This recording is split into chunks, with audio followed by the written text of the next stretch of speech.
Welcome to the Federalist Radio Hour. I'm Emily Jashinsky, culture editor here at the Federalist. As always, you can email the show at radio@thefederalist.com. I'm coming to you today from Washington, D.C., where our guest is not in D.C., but out in L.A. Josh Denny, comedian, entrepreneur, thought criminal, host of the Darkest Hour podcast. Josh, thanks so much for stopping by. Hey, thank you for having me. We definitely wanted to have a conversation with you. Oh, by the way, you might recognize Josh from the Food Network. He eats a lot of food. Small one there. That's probably the thing most people recognize me from. Right. Watching you eat ginormous food around the country. Yeah, that's always that's a good gig, right? Like if you can get a job doing the thing you're already doing that no one's paying you for, then you've won life, I feel like. You just have to eat on camera. Yeah, it was a pretty fun thing. You know what was funny about when I did the ginormous food show for Food Network is this is what I love about conspiracy theory is that it lives everywhere. There were people that like would literally watch the show and go, he's not even eating. They're cutting away from his face when he takes a bite. It's like it was this huge conspiracy behind the show. And I was like, yeah, they cut away from my face because I'm a 200+ pound dude smashing his face into food. It's not pretty. They cut away so that you can keep your appetite as you're watching the show. So, but you can confirm that you were eating the food. Of course. Yeah. Let me settle the conspiracy here. I think you can tell by looking at me if you see me in public. I didn't really keep a lot of the food out of my mouth. I definitely was eating the food. There's no way that you could have all this like delicious food put in front of you and then not eat it anyway. That would the willpower that would require. You'd have to be like Gwyneth Paltrow. Emily, I don't have it. I don't have the willpower. And the other thing that people don't realize is when you go to these restaurants, like this is the chef or the owner of the restaurant or whatever. It's like their big break. And so they don't just want to feed you the dishes you've talked about putting on the show that day. They want to feed you everything they've ever made. And so like we would show up we would show up to some of these places and they would have like a whole smorgasbord out for us. And we would be like, okay, we only have to film these few things. So like, nah, you got to try all this. And especially like Greek restaurant owners. So we shot at a couple different places that were owned by Greek immigrants. And it was like the movie Big Fat Greek Wedding. It was literally, we showed up and it was just like, try this, and nonstop, like, just being fed amazing food. And you're just like, by the end of those days, I was like, I need a nap for 6 hours. That's not a nap. Yeah. Well, you know, it is in my business. That's true. Well, again, great gig. We should, however, pivot to the thought criminal aspect of your career because you went like ultra viral over the last week for weighing in on what was going on with Jim Gaffigan. And some of our listeners might know that Gaffigan basically, who's a pretty like broadly popular comedian, has a fan base that cuts across, he's not like a Sarah Silverman where he just appeals to sort of like coastal liberals. He's got a pretty broad fan base. A lot of our listeners probably like him. He came out and just went on a tear against Donald Trump, calling him a fascist and all kinds of other things. And you weighed in on Twitter. I'm going to read some of that thread because it was excellent. I've always liked Jim Gaffigan. I've never met him. I don't agree with everything he said in his rant this past week, but I'll defend his right to say it. Here's my problem when this happens, though. There's this weird sentiment that what he did was a risk, that somehow he hurt his career, and that what he did was brave and, if difficult for anyone to do. I find myself angered that anyone sees it this way. There is no persecution for someone espousing the views that Jim shared. Sure, you'll see a bunch of nobodies or bots or fringe right-wing people denouncing their fandom, but overall you'll see overwhelming support from celebs and tastemakers the industry over. The whole post on his FB page makes me sick because these are the stories that lead to the narrative that, quote, cancel culture isn't real. People use stories when highly successful celebrities step on a ledge to lose a few fans for a mostly widely accepted point of view. Anyone can step on a ledge, say something that's widely agreed upon, and pretend it's a risk and be lauded as a hero. And guess what? I'm fine with that, but some of us lose everything trying to do the same thing, standing up for what we believe in, for what we think is right, and we're not millionaires, and we're not saying the, quote, popular thing. Some of us just believe that all racism is bad and that we have to stop allowing it to be directed at white people like that's progress. It's not. It's just tribal disgust turned on its head. It's eye for an eye treatment. It's not progress. Now, this is a long thread, so I'm going to let you kind of flesh the rest of it out. But Sure. you get into your experiences when you're saying that, like, what's frustrating about the narrative around Gaffigan is that it'll be used to say, hey, cancel culture's not real. Look at Jim Gaffigan. Here he is, Right. still standing. Or even worse, it'll be used to say that cancel culture is conservatives, people on the right, or like Right. dissidents, like they're the real perpetrators of cancel culture. So why did the narrative around Gaffigan in particular spark this from you? Like, what did it trigger in you that you wanted to weigh in like this? Yeah, well, I've seen this a few times with celebrities where they'll sort of like come out and say something that they claim is risky or dangerous, and they claim that they're losing fans, and they claim that they're hurting their career, but they're not really saying anything that they're not getting patted on the back for by the tastemakers in our industry. And so, the really frustrating thing for me was like, not only is this another person doing this, but this is a person that I think benefited from the perception that he was at least a middle of the road person or apolitical. In a lot of his interviews historically, he's always been like, I'm Catholic, my family has very traditional values, but he would kind of scurry away from what that really means. Like when he was on Colbert, when he was doing the tour with the Pope, and Colbert is also Catholic. He's another celebrity and comedian that plays this game where he's like, I'm Catholic, I have very traditional values. And then people go, oh, really, Stephen? What are those values? And he's like, I'd rather not talk about it, because he knows that everyone that drives his career behind the scenes would have a serious problem with his actual views. And Gaffigan has played that game too. And when people have asked me, like, what triggered you about Jim's rant, it wasn't even his initial rant. It was more like the one that came out on Sunday where he was like, here's my takeaways from my Twitter meltdown, and sort of held himself out like some sort of modern folk hero. And it's like, dude, you're not risking anything. If anything, you clearly declared your allegiance to the same political beliefs of everyone in your industry. So if anything, you just lobbed up, a softball to kind of improve your career. And you genuinely did it at the befuddlement of your fans who are like, what happened to family values, semi-apolitical Jim? And, I think the thing that ultimately frustrated me, people have asked me, like, why did that trigger you? And it's like, Jim is pro-life. He's alluded to it many times about his children. He's alluded to it in interviews. He's alluded to it in his book. But instead of choosing to be somebody who is an organic voice for that movement, somebody who doesn't really project as crazy or fringe or extremist, could actually really help that movement and humanize that perspective. As a celebrity, he's never chosen to do that, but he did choose to do it when it was easy and safe and not divisive and wouldn't lose him any industry help.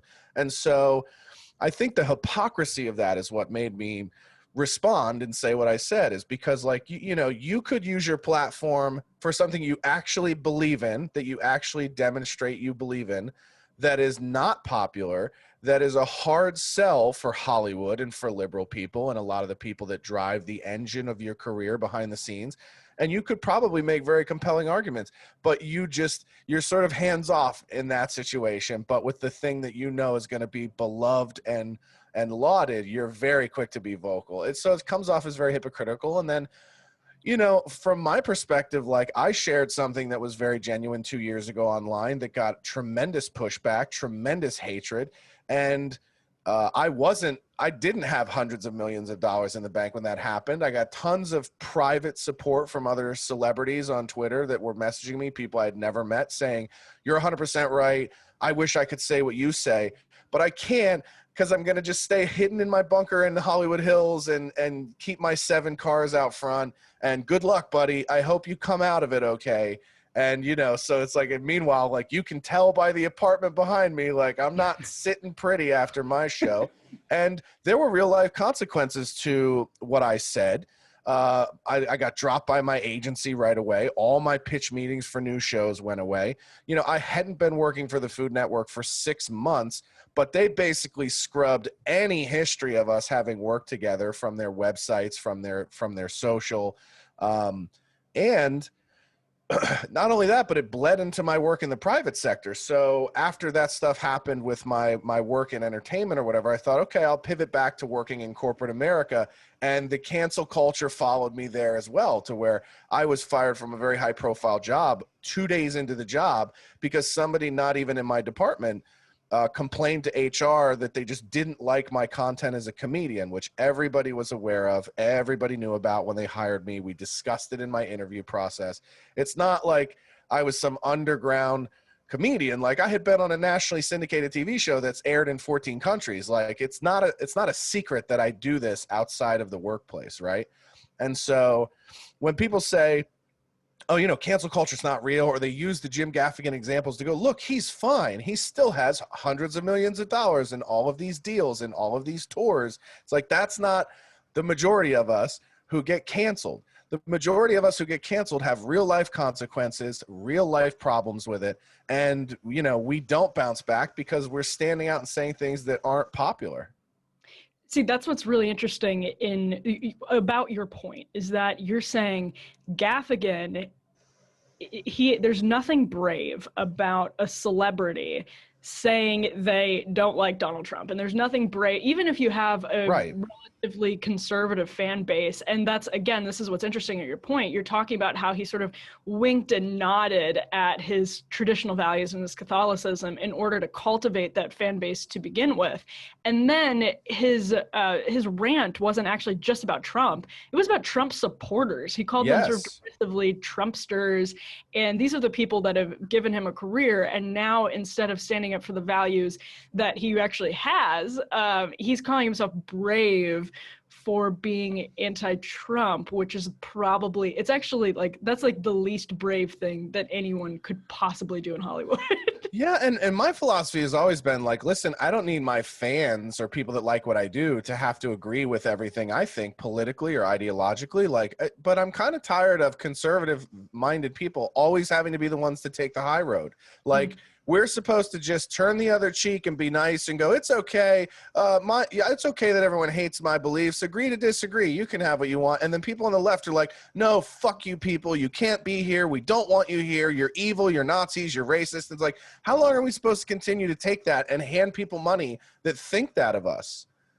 Right. And the other part of that is Gaffigan is basically, conservatives are used to consuming the comedy and the work of people who they don't agree with because they have to. There's literally no way that you can consume pop culture as a conservative, period, and enforce, like the left does, these stringent requirements that they agree with every single aspect of your progressive dogma. There's no way that conservatives could do the same.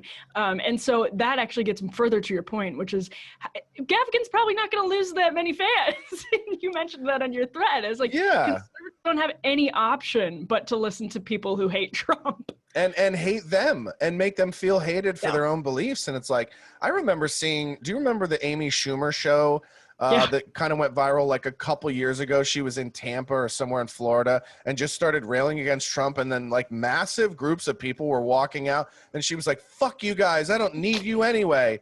And it's just like, okay, cool. But like, you do have to realize that there's going to be a capitalist response of like, how long are people supposed to sit there and just take it? You know what I mean? And the thing I love is like, these are the comedians that go, free speech isn't hate speech. It's like, yeah, but you speak pretty hatefully directly to people that don't think like you.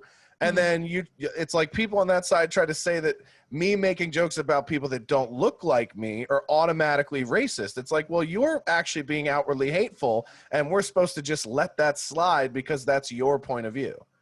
Well, and then when you look at someone like Amy Schumer, I highly doubt people were leaving the show because they were offended that this like open leftist comedian was going after Trump. It was probably because she was being annoying and the jokes weren't funny. And so many comedians, when they turned to like Gaffigan's thread, there was nothing really funny. It sounded bitter, but there was nothing really funny about it. And so many of these comedians, when they make this quote brave pivot to politics, their comedy just gets so shitty. Yeah. Well, yeah, and it's like, you know, I've always been somebody who said, like, I don't want to tell people what to think. I want to challenge how they think. And so I do a lot of misdirection in my stand-up that's designed to make you think that I'm talking about one thing or have one opinion or perspective, and then show you that that's not the point I was making at all, that what you sort of assumed about what I was saying is what's funny about it, you know? So like an example that I have in a setup of a joke as I talk about, I'm like, I'm super lazy. If it were legal, I would totally have slaves. And the audience gets all weird and creepy. And I go, I just want to point out to you, I didn't say what color they'd be. You just guessed, which means you're racist.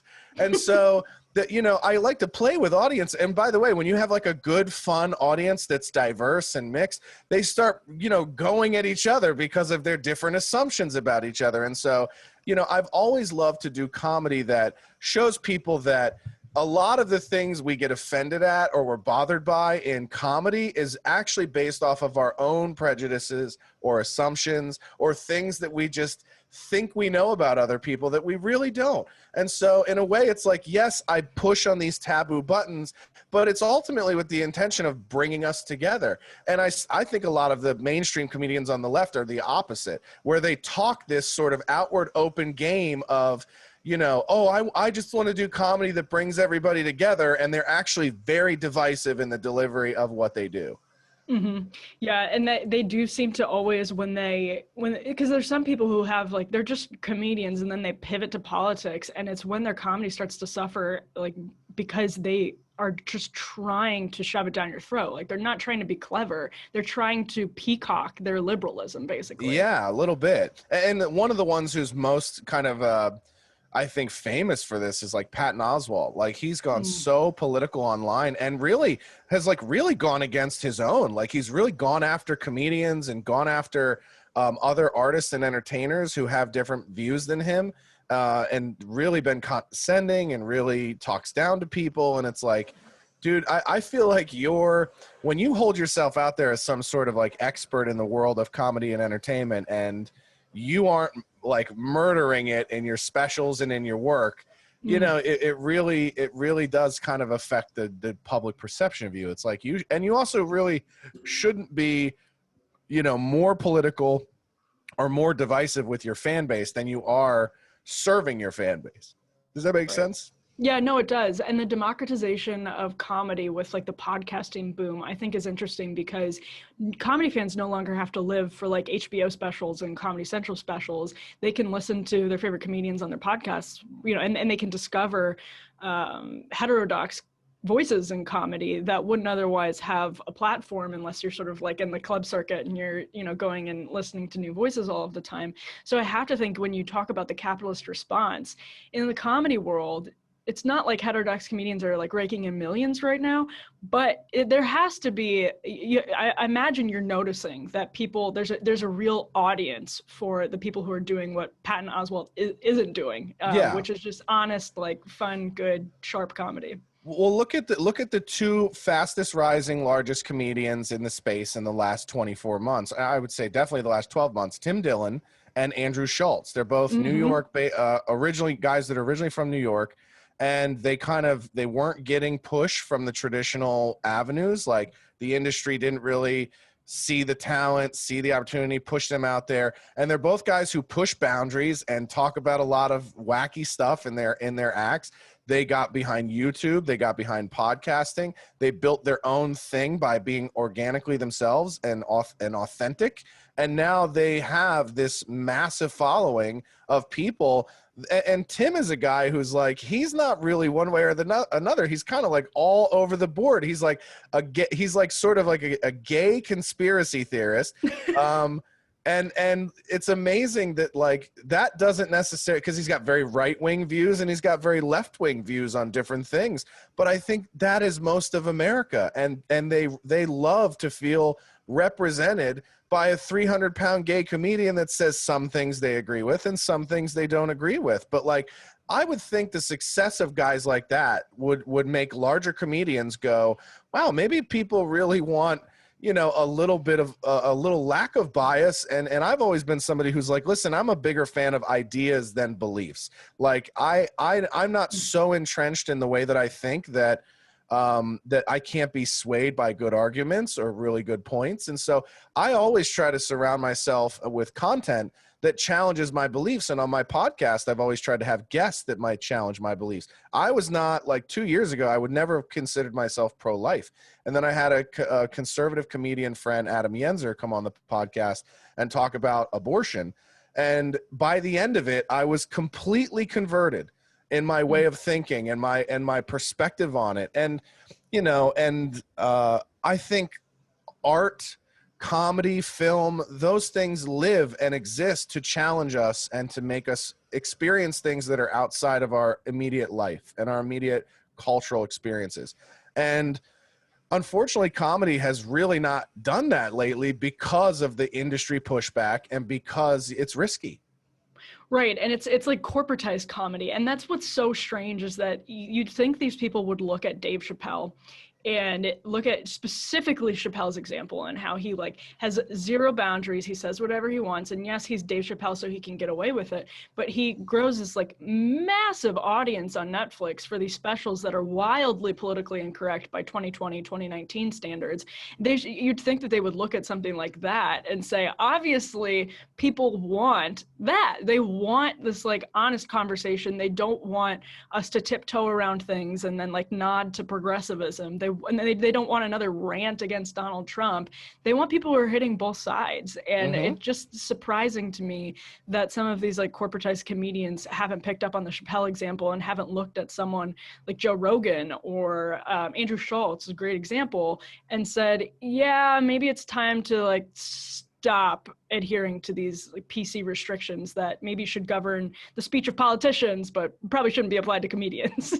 Yeah, and isn't that weird that it's especially bled into comedy, which is always supposed to have been the last bastion of free speech, and you're supposed to be able to say anything and do anything and hopefully represent some of the frustrations that everyday Americans have for the things they can't say at their jobs or whatever. So, you know, if we're getting to the point where comedians can't say anything, could you imagine being somebody who works in an office being like, man, I hope nobody saw me like a tweet of the president's because I'll lose my job. And that's really the world. That's like the big brother world we live in now. And after my Twitter rant the other day, I got dozens of messages from people going, I work in X industry, and if anyone ever knew that I was conservative, I mean, I literally feel like I'm hearing from other Jews that are hiding from Nazis when I get these messages, like back in World War II. I'm getting messages from conservative people going, I work at X company, and if anyone ever found out that I'm a Trump supporter and I'm conservative, my career would be over. My life would be over. That's one thing that was interesting to me about your story, is that you say like literally one person, when you tried to go back into the corporate world, it was one person who complained to HR, and the company was fully aware of everything. They knew about your career. They knew about what you'd said. And it's that one person who basically tattletales on you that the company is so terrified of not complying with her and not pleasing her or him or whomever it was, that even though they knew all of this, they'll still can you because it's this one person who has the power over them. Well, they view it as this is how far gone it is become, that is like the acceptable thing to think, and being conservative is not. Companies literally believe that they are empowered to do that, and that you as an employee have no legal recourse to come back and challenge. So it's sort of like, I remember growing up in the corporate world and hearing like, well, white men aren't a protected class. And it's like, well, maybe historically they haven't been, but arguably that doesn't mean you can still just fire somebody for being white or fire somebody for being Catholic. Those things are still illegal. So just because we've had these laws that have established from a human resources perspective that senior citizens, that women, and that people of color are often protected classes and generally easier defendants or easier plaintiffs in wrongful termination suits, that doesn't mean that you can be openly discriminatory for someone or to someone for being young or Caucasian or male. And you're starting to see, or in many cases now, conservative. And so you're starting to see a lot of things where companies are going,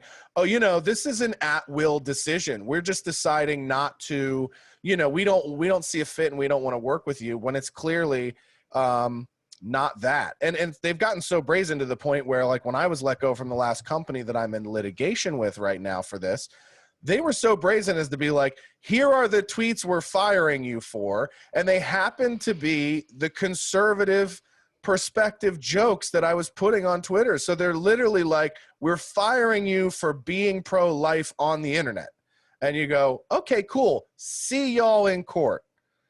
You know what I mean? And this is the way companies are behaving, because the mainstream media and celebrities make people feel so empowered and so righteous in their point of view that they're willing to break the law to discriminate against your point of view. Because they have deemed that your point of view is now hateful and bigoted, and the mainstream media, like you say, the corporate mainstream media has accepted those definitions because they're first of all, they're now populated by all these millennials who went to Oberlin and went to all these fancy schools and really believe it. I love the Oberlin dig in there. It's my go-to. It's my go-to when I'm trying to figure out how to describe a crazy college, but they're like partially populated by these kids. And then the rest of them are so intimidated by these kids because who wants to be a bigot? Who wants to be on the other side of that? And so they've just bulldozed our culture to the point where now you cannot make a pro-life joke on Twitter as a comedian without that tweet getting you fired. Yeah. And you know, it's interesting you say that about sort of like rich kids populating the populating the world of entertainment and art, Oberlin kids or whatever. Part of the problem with Hollywood now is that diversity just gets painted with the brush of racial diversity. But ultimately what you'll find out is like the black guy on that TV show and the white girl on this TV show and the Asian girl on this TV show are all trust fund kids that come from rich, wealthy families and went to Ivy League schools. And so you're actually not getting any diversity in the perspectives. You're just getting this sort of check the box diversity, but it becomes this overwhelming level of propaganda where you're getting all these people from the same socioeconomic class with the same views creating art that is driving you in that direction of what they believe is acceptable. And I've always said, like, one of the biggest dangers about the entertainment industry is as it becomes pay to play and as it becomes sort of, when I grew up, I played ice hockey, and there were a lot of kids that couldn't play ice hockey because it was too expensive. We've gotten to the point like that with arts and entertainment where the only kids who are really able to do it growing up are rich, wealthy kids whose parents all have the same worldview.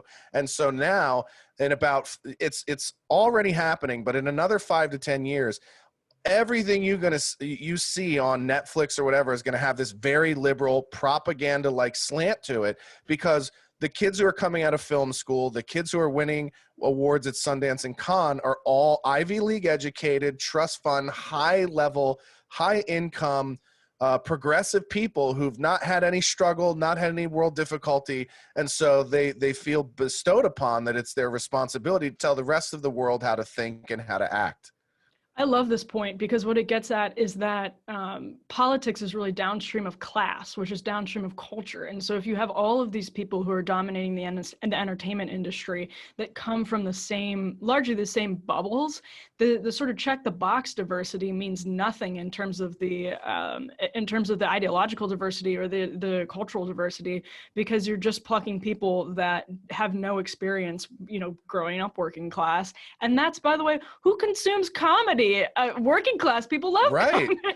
Yeah, well, it's sort of like when people talk about like alcoholism, they go like, alcoholism is a side effect of being in the working class a lot of times, because these are people who can't afford to go to Bali every weekend on a vacation. So their vacation is to get a little bit tanked and to realize that, to feel like their world isn't so tough, and when you talk about being blue collar and dealing with those things, I mean, those are generally the people that look to entertainment and inexpensive entertainment to get their escape, and during the Great Depression, that was when movies were kind of at their height because people wanted to escape the difficulty of their lives in reality. And that was really what kind of drove the original golden age of cinema. And, now it's like those people have no safe haven because they can't escape the fact that other people live differently than them, have a better life and a completely elitist worldview. And now they can't even go sit in a theater without being told that.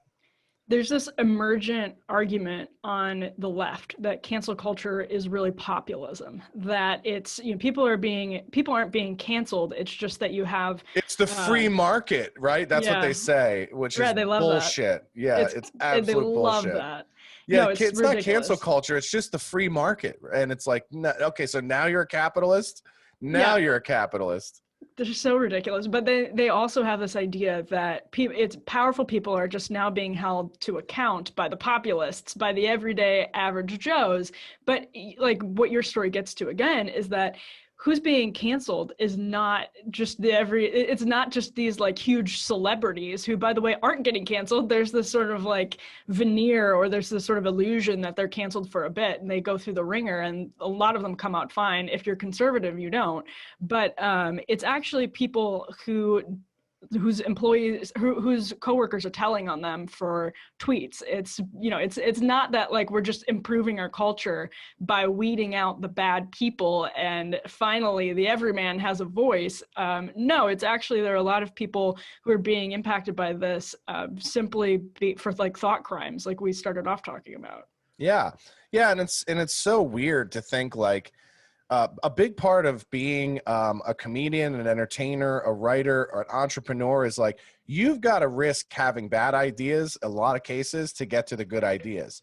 And Patrice O'Neal, you know, rest in peace, was one of the biggest proponents of this in comedy, who said like, and you might remember his famous interview where he's sort of like, he's sitting there, and I think it was with Greg Gutfeld maybe, and then there's like another woman who's like incredibly progressive, and she's like, America's tired. And he's like, who are these people? Who are you speaking on behalf of?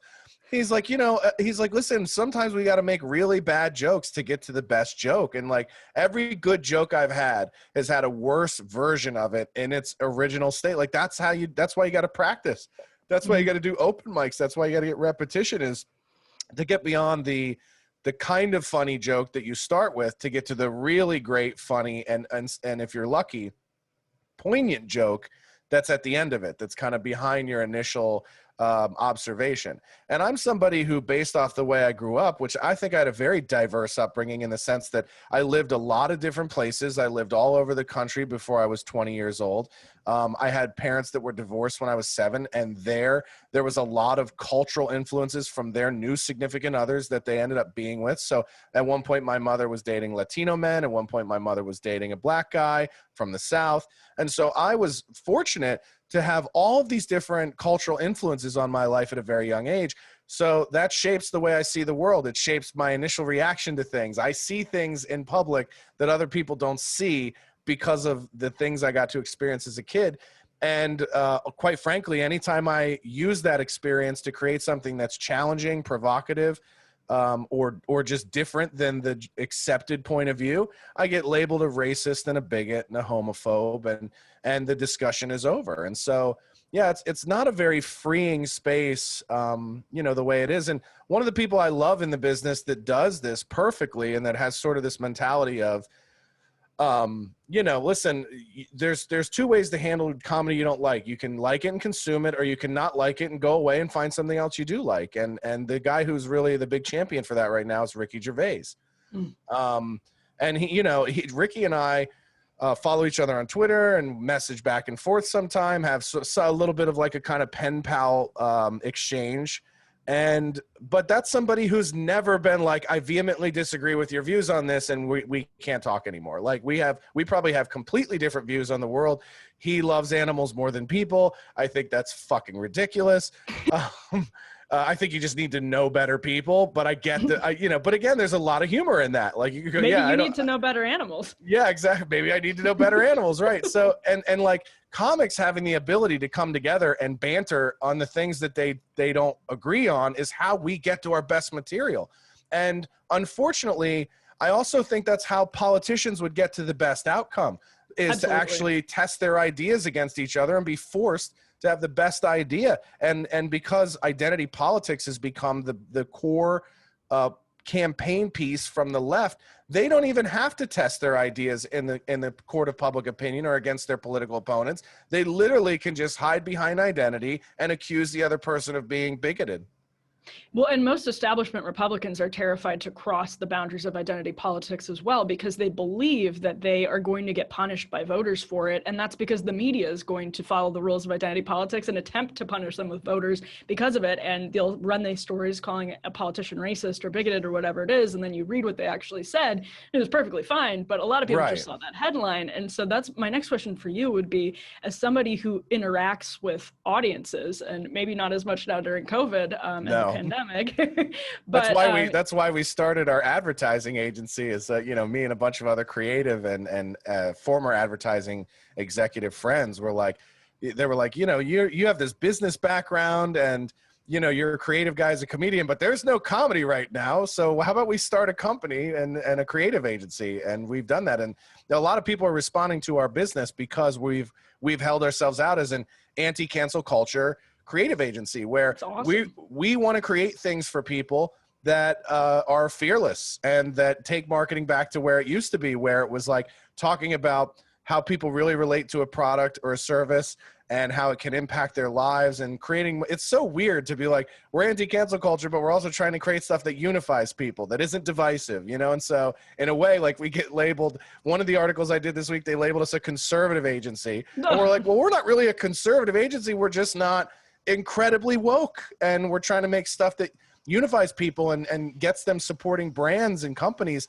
not these brands and companies trying to push propaganda down their throat with their sales. You know what I mean? No, I love that. It's these idiot people in the media who think that like Joe Rogan is conservative because he's anti-cancel culture. And they do it with everyone. It's just because you are slightly to the right of Noam Chomsky. And even Noam Chomsky was attempted to be canceled because he signed the damn Harper's letter. Right. Anybody just like slightly to the right of Alexandria Ocasio-Cortez is labeled conservative if they disagree with cancel culture. But this is what you're talking about with your experience with your business is interesting to me, because I was going to say, I'm curious as to what your experience has been with consumers of comedy and with audiences. If you think this conditioning effort on the left's behalf is successful, or if there is still this really high demand for politically incorrect comedy. Like, are regular people increasingly conditioned to see things as bigoted and progressive, or are they not buying it at all, or bigoted and offensive, or are they not buying it at all? They're not buying it at all, and they're revolting against it. And I segued into my support for Trump at the end of that rant. And I was trying to articulate to people, like, a lot of this is what pushes people to Trump. And a lot of this is why nobody really cares about the way that he conducts himself. Because like, it's sort of like the, why was the grab him by the pussy moment not a bigger deal? And it's because Americans are tired of being told what to be offended by. And so they're like, listen, we don't care. Yes, I'm sorry. Are you surprised that this man that the media covered as a billionaire playboy for the last 40 years might be a little handsy with women? We know it. We know it. He's also just like, he's literally been at every major cultural event for the last 40 years with models on each arm. Like, I'm pretty sure the guy is having sex, right? Like, and so it was like this puritanical response to what Trump said, that it's like, listen, man. So, and he really handled it well, where he's like, I almost wanted him to come out even harder. He was like, it's locker room talk. It's how we, you know, and I wanted him to come out and be like, listen, I don't know if you know this about me, but I have for many years. Like, I was just like, and if maybe surprised to learn.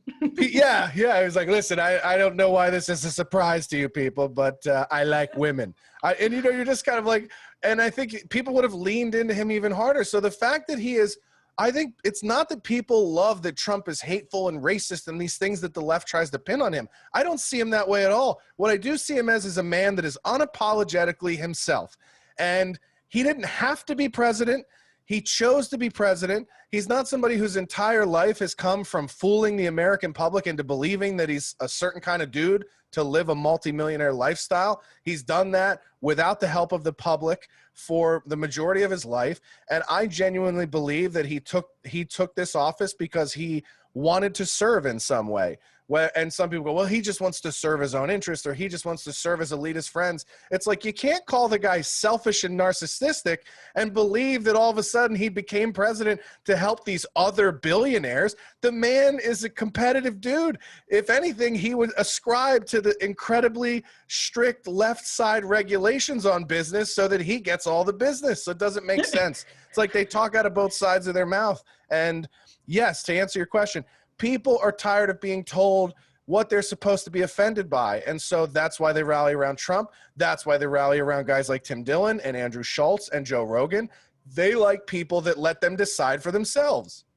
Yeah, and I agree. I firmly believe that cancel culture is a kitchen table issue, and politicians haven't caught on to that yet. And something that's interesting about what you're saying is you just mentioned how they can't really have it both ways when it comes to Trump, if he's selfish, blah, blah, and it's because they don't have these honest conversations, because they've basically banished the honest conversation from the political arena, that they don't hear how ridiculous they are and how stupid what they're saying is and incoherent. And my question for you then is, why have comedians not had more fun with Donald Trump? Like, Stephen Colbert has great ratings right now, but it's not really because he's a comedian. He's not doing a lot of comedy, and the comedy that he's doing is just like cringe liberal boomer nonsense. It's not that funny. It's not that cutting edge. I mean, he hits it every once in a while and it's good, but like, this is Donald Trump is the president of the United States. Like, you couldn't think of a funnier scenario, and comedians just seem to be having no success satirizing him, or at least like popular sort of corporate comedians have no success satirizing him well.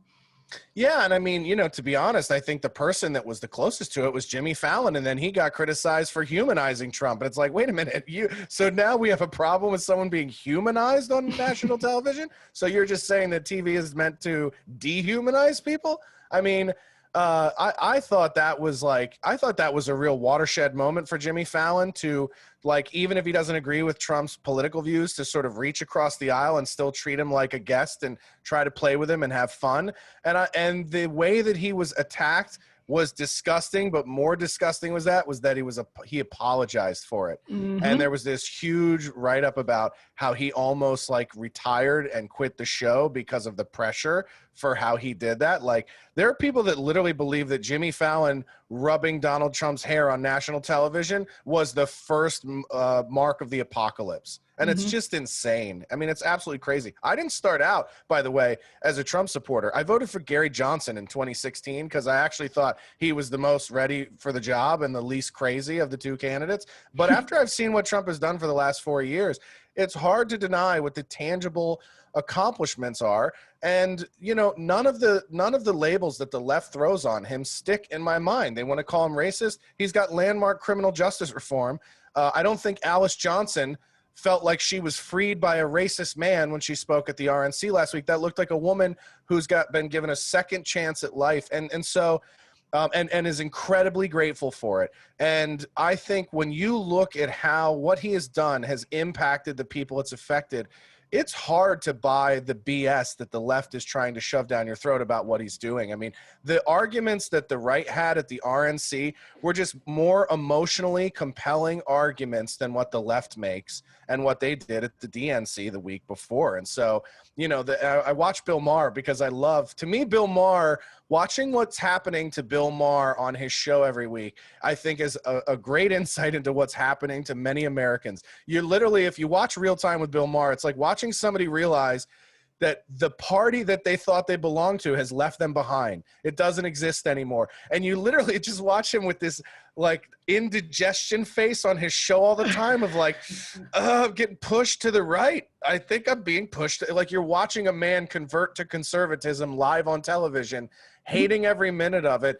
And in 2 more years, I feel like Bill Maher's going to be like, that's it. I'm done. I'm not a Democrat anymore. Like, I cannot with you people. I can't go to crazy land with you and not acknowledge that the other side that we always thought was supposed to be elitist and bigoted and rich people, that's just not the truth anymore. I mean, the Republican Party has become the class of the working party. Why are Republicans the free speech people now, and liberals are the big brother censorship people? I mean, wasn't it Tipper Gore trying to get Dee Snider shut down? You had like the dude from Twisted Sister arguing with her about censorship in music. And, you know, that was a conservative point of view back then. And now it's completely shifted.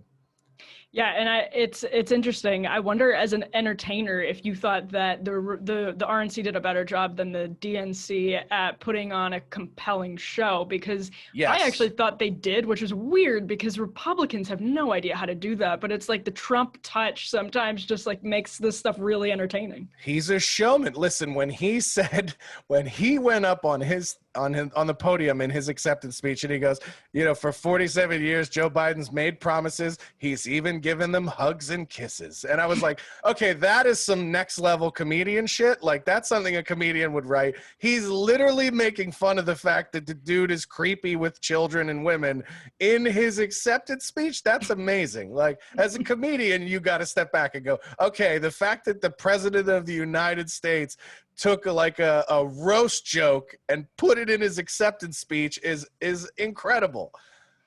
He still has one of the best roasts of all time because he's like actually in on the joke. Yeah, I mean, and you know, so like, and the crazy thing is like they had the Blaze shared a video not too long ago of from a couple days ago. He was like doing something with firemen and first responders, and he's just like sitting there shooting the shit with people, writing autographs. He's like, sell that on eBay. That's worth 10,000. Go ahead, you'll make 10 grand. Like, he's still got this very man of the people feel when he's talking to people, and there's nothing like elitist or dismissive about him. And it's amazing. And I've never gotten to meet him, but everyone I've talked to that's met him is like, you would not believe the charisma that this man has in the room with people, that he's just overly charismatic and fun. And the media paints him as this sort of like sharp-chinned dictator, like in the way that they shoot him and the way that they show the footage of him. And when he's like letting his hair down and just talking with the people around him, he's this incredibly engaging, charismatic guy. And I think people see that and they relate to it. And that's why I think like his in-person appearances are so popular, is because people want to feel, they want to get to see that energy. They want to get to see what the media won't show them. Yeah, I hear the same thing about people who are behind closed doors with him say that he has this incredible charisma and is even nice. He's very nice in person and very charismatic. And I wonder, you mentioned before that you have gotten responses from people who say like, right on, like, I'm with you, celebrities or other comedians or who they are. Is that common? Do you think there are a lot of people who, is it about cancel culture? Is it about politics? What makes people sort of shoot you those private DMs and just say like, right on, keep going, wish I could do it, but hey, like, what is it? Is it the political stuff or is it the cancel culture stuff? Yeah, well, I think there's a very human element to it. I think a lot of people saw what I went through 2 years ago and were like, you know, if I were honest, the same thing could happen to me. And I think in a way they're trying to reach out and show a little compassion and say like, listen, you're not what they're trying to label you as. I know you as a person, and I don't want you to feel like alone in this or deal with this, but I can't come out publicly and support you because I'll be standing there with you. It's sort of the mindset of like people who are like, I can't give to the homeless, or if I keep giving to the homeless, I'll be standing next to them. It is kind of that sort of feast or famine conservative, like, you know, mentality of like, I respect your fight, but it's not my fight. And so, you know, and I've been pressured a lot of times. People are like, reveal those people. They don't deserve to hide, like, you know, expose them. And it's like, no, they get to make their choice. It's not my place to make the choice for other people to hold their ideas out and to fight those battles. Everyone has to pick the battles that they fight in their life. But, you know, I don't come by this red hair accidentally. I'm somebody who in my entire life, even as a child, would not keep my mouth shut when I felt like something wasn't right or something wasn't fair or good or just. And I've fought for those things. I've fought for other people in those arenas when I've worked in corporate America and made sure that things were just and right and fair.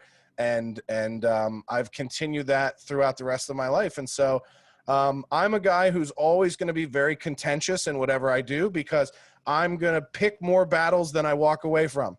I'm going to plant my foot in it, because everything good that's ever happened in my life has come from fighting for it. And so I believe things are worth fighting for. I don't know how many lives we're going to get, but if this is the only one I have, I'm never going to go to my deathbed thinking like, man, if I would have just fought harder for myself, or if I would have just fought harder for the things I believe in, maybe I could have had a better life. At least I'll go to my deathbed knowing I never walked away from a fight that I believed in. Yeah, right. So I'm conflicted about this next question, which is that I think we saw the tide really turn on college campuses where it was getting to a point where nobody could speak at all if they agreed with Donald Trump on one thing or another or had any conservative views. I think that has shifted back towards a more general sense of fairness. It's not perfect, and it's, the battle isn't won, but I think it's shifted. And so I'm curious if you think that's happening in Hollywood, because you mentioned something interesting, which is that some of these people have the realization that this could happen to them at basically any moment. So do you think that it's true, it's anything now, if you're not keeping up with every single new rule about what constitutes, say, cultural appropriation or white supremacy or racism in general, you can say something that lands you on the wrong side of that debate, or on the wrong side of that label. Do you think, given this and given the sort of narrowing of the boundaries of acceptable speech that basically implicates everyone, especially public figures, do you think that the tide is turning, or do you think it's actually perhaps getting worse? Well, I think it's both. I think the tide is turning. I think people are coming to their senses. But on the flip side, I think the people that are succeeding or winning with that sort of big brother elitist right and wrong mentality about what people can say and think are upping the ante and fighting against it even harder and trying to make it more consequential to even further deter people from, waking up and coming to their senses. And so, it's funny. It's so funny that we call the people on the left woke, because if anything, they're the most closed-minded, asleep at the wheel people culturally. They have no real finger on the pulse. And I think the people on the other side, I think more people are sort of recognizing that it's a problem. I wrote a real ranty thing about 6 months ago at the beginning of the pandemic, as all of my peers and everybody just started quitting California and saying, like, I'm going to leave. There's nothing to win here. Ideologically, I don't belong. Financially, I can't afford to live here, et cetera, et cetera. And I just kind of planted my flag in the soil and said, listen, I'm not giving this city up, and I'm not giving this industry up because that's what they want. They want, again, a guy who's unafraid to fight even when we can't win, is like, if somebody's got to stay behind and continue to do comedy clubs and continue to do shows in this city that provide an alternative perspective to what they're trying to cram down your throat, then I guess it'll be me. Because I'm not going to walk away from the entertainment industry and just let them control the narrative without any opposition, without anyone saying anything different. That's what they want. They want everybody. And in a way, I was disappointed that Joe Rogan was like, I'm going to Texas, because that's one less voice fighting for common sense in California at these local shows. And, that's one less person that can kind of champion the cause of common sense and just being open-minded.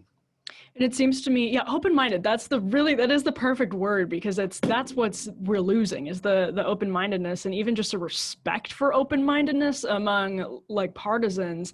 And I'm curious, if this seems to be bleeding into writers' rooms, and this seems to be like bleeding into movies and television. It's not just sort of confined to what we're hearing from popular comedians, but it does seem like the people who are writing comedy as it appears on TV and movies, it's bleeding into that. And what's interesting is I don't think that's what viewers want. I mean, the most popular show on Netflix for years has been The Office, which literally, by Steve Carell's own judgment, could not get made today. And so it's just strange to me. It's strange. Yeah, well, here's the problem with the echo chamber that is Hollywood, is that what happens is when people get praised for their beliefs, and when I say praise, not just like on social media, but through the Academy Awards, through the Emmys, through the Golden Globes, you start to get this overblown sense of self-importance. And that really is the antithesis of good comedy and art, because good comedy and art is really about taking down your own ideas and being willing to take down your own beliefs and then use that to build material that helps other people kind of strip away at theirs to come up with new ideas or new perspectives or a new look on the world.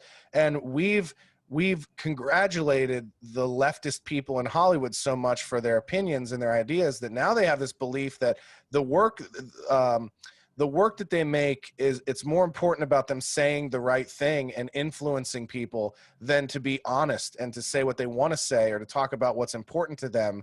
They really have this belief, like if you were, and I've always said this is a flaw of my career, is that I don't have this ridiculous sense of self-delusion that I'm chosen to be successful and talented. that probably holds me back because I don't have that mindset of like, I'm the chosen one, so I will succeed no matter what. That drives a lot of people. But those people, if you were to interview them and they were to be candid, there are people that are heads of studios or they're showrunners in writers' rooms, and they believe that what they do is so important and that it has such power to influence the world that the responsibility outweighs what they genuinely want to say. So they have this sort of like, God would not have chosen me. They love to go to God when it's convenient, but not when it's not, right? They go, God wouldn't have chosen me to be the showrunner of this show if I wasn't supposed to change the world and make the world into my own image. That's why I'm the head of Sony. That's why I'm the head of, MGM. So the people that have these power positions in Hollywood literally believe that their first responsibility is to show the world how to exist, and second, to entertain people. And it's like that is terrifying to me because it's unchecked. And there's really not anybody to fight against that. And so what happens is Hollywood turns into this machine of propaganda, not sort of neutral entertainment that, again, challenges people on how they think, not what to think. Hollywood is fully ready to tell you what to think. I mean, this has gone beyond sort of MK Ultra and the idea that the government is influencing culture through media. That has become the function of media. That has become the sole function of media and entertainment, is to influence culture. And entertaining people is like fourth on the list now. Right. And the effect is actually, I mean, they're right. They do have a huge influence over people, and they do have a huge influence over culture because they're able to normalize things like these ridiculous definitions of white supremacy and racism and everything. And I go back to these two reboots. One was funny, one wasn't, of 90s shows. One is Murphy Brown and one is Roseanne. And these are not typically shows that I would watch, but I actually thought the Roseanne reboot was pretty funny. And it was partially funny because you don't see, like, people don't talk like that on TV anymore. Like, it's one thing like stand up, but even on our sitcoms. And the Murphy Brown reboot was just this like really warmed over fourth wave weird feminist garbage. There wasn't anything really funny about it. But it's just fascinating to me that Roseanne drew monster ratings, and still nobody in Hollywood has had the guts or even the greed to repeat that. Yeah, I mean, and that's how you know that it even goes beyond what's the best financial decision. I mean, they canceled Last Man Standing. So when my show was on the air, we were Friday nights at 8 p.m. The #1 rated show in the time slot every week was Last Man Standing, which at the time I think was on ABC, which is owned by Disney. And even with those incredible reviews, they canceled it because it ideologically didn't fit the narrative. So then Fox swooped in and was like, listen, we're not going to not pick up the best rated show on Friday nights at 8 p.m. I mean, the best my show did against Last Man Standing was like 10th or 11th in the time slot. But Tim Allen owned that space, and ABC still made the decision not to renew that show because of his ideological viewpoints and the tone of the show being kind of old school and conservative. And listen, All in the Family wasn't the most successful sitcom of all time because everyone that watched it agreed with what, with what with Archie. With Archie. I was drawing a blank. But yeah, no, people didn't agree with what Archie was saying. Some people came from the perspective of his kids. Like, well, we see the world like they see the world, and that's my dad, and those are the same fights we have. And so the conflict of disagreement is reality. It's what people can relate to, and having parents that don't agree with them or grandparents that don't agree with them are things that people can relate to. So, and again, the entertainment industry is willing to like cut off its nose to spite its face, in the sense that they'll walk away from money to do what they want to do versus what people are organically responding to and what's having success. That's what's scary about it, is that they will make a financially detrimental decision to keep their narrative and agenda alive. That seems like a new thing to me. That seems like that's a increasing element of their worldview, because it seems to me like it used to be all about money regardless of the ideology, and now it does seem like what you're talking about, they feel like they have this mandate from God to use their power to like create a progressive utopia. It's the luxury of having too much money, and it's funny. And one of the things I talk about a lot is that part of the reason why liberal people feel so righteous in their beliefs is because they have the means to do so. Meaning, like, a lot of the things they care about and the causes that they champion are really like luxuries of their socioeconomic class. And I'll use an example of a comic I very much like. I've met her a few times. We've done shows together, is Whitney Cummings. Yeah. And she's so passionate about animals. And when I'm joking about Whitney with friends, I'll say, like, yeah, I wish my life was good enough that I could give a shit about animals. Like, in a way, like, caring about animals that much or being able to invest that much time in animals much is privilege. Like, obviously, you're not worried about keeping the lights on or paying your car payments if you can spend all day worrying about what's happening to animals in the world. And so, but I don't really feel like liberal people take the piss out of themselves about things like that. Like, it is absurd that you can spend the kind of money. Like, I remember when the fires happened in LA, and if Whitney sees this, like, it's like, Whitney, I love you, I think you're great, but you're a little crazy with certain things.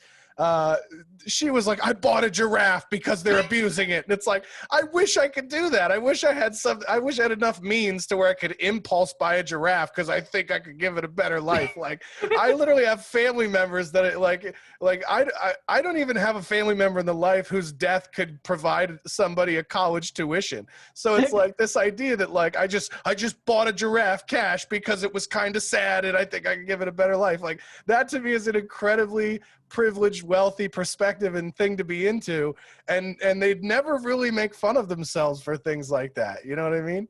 Now I'm picturing Whitney Cummings like in Hangover 3, where Galifianakis is in the convertible and he's got the giraffe in the back and he hits a bridge. Yeah, exactly. I mean, like, that's yeah, it's so funny. It was just like, there were people who were making memes of Whitney during the fires. It was like the cover of Jumanji with all the animals, and then they would like put her in the front of it, and they would put like fires in the back. I mean, it's some really funny stuff to come out of that. But, like, you know, in a way, I think that's a huge blind spot for people on the left, not just entertainers, but politicians and stuff as well. It's like Maxine Waters, you know, talking about how she's going to fix these poor regions of color that she's represented for the last 50 years. And then she's like, I'm going to fix it. And then gets in a Bentley, drives away to a mansion in another town. It's like, are you out of your mind? Like, yeah.